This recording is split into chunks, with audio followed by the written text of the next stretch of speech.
Hello అండి, నేను ఈరోజు ఈ వీడియోలో స్కిన్ కేర్ గురించి షేర్ చేస్తున్నాను. స్కిన్ కేర్ వేరు, బ్యూటీ వేరు. ఎందువల్లంటే స్కిన్ కేర్ అంటే స్కిన్ మీద ఛాలెంజెస్ వచ్చిన తర్వాత కేర్ తీసుకోవడం మాత్రమే కాదు, ముందు నుంచి కూడా తగు జాగ్రత్తలు తీసుకుంటూ ఉండవలసి ఉంటుంది.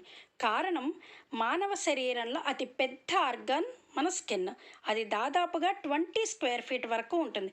లోపల ఉన్న డిఫరెంట్ ఆర్గాన్స్ అన్నిటినీ అది నిరంతరము టెంపరేచరు, బ్యాక్టీరియా, పొల్యూషన్ వీటి నుంచి ఒక షీల్డ్ కింద ప్రొటెక్ట్ చేస్తూనే ఉంటుంది.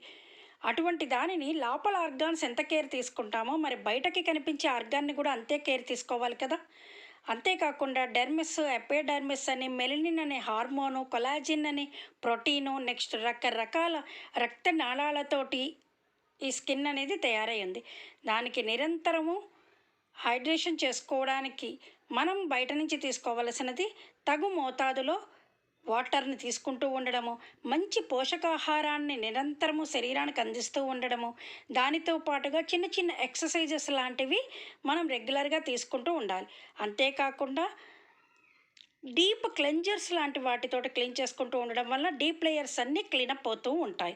నెక్స్ట్ నిరంతరము మాయిశ్చరైజర్ ఇచ్చుకుంటూ 365 డేస్ సన్ స్క్రీన్ లాంటివి ఇస్తూ ఉండాలి. స్కిన్ మీద వచ్చే ఛాలెంజెస్ ఏంటంటే ముఖ్యంగా air pollution, food pollution, water pollution వీటన్నిటి వల్ల మనం డిఫరెంట్ ఛాలెంజెస్ని ఫేస్ చేస్తాము. వాటిలో ముఖ్యంగా పిగ్మెంటేషన్ అని, నెక్స్ట్ యాక్నీ అని, అంతేకాకుండా wrinkles, fine lines, next skin cancer లాంటివి.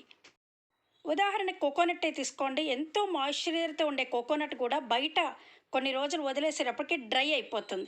సో కాబట్టి ఎటువంటి సీజన్లో అయినా మన స్కిన్ని మనం ప్రొటెక్ట్ చేసుకోవడం అవసరం. Thank you for watching.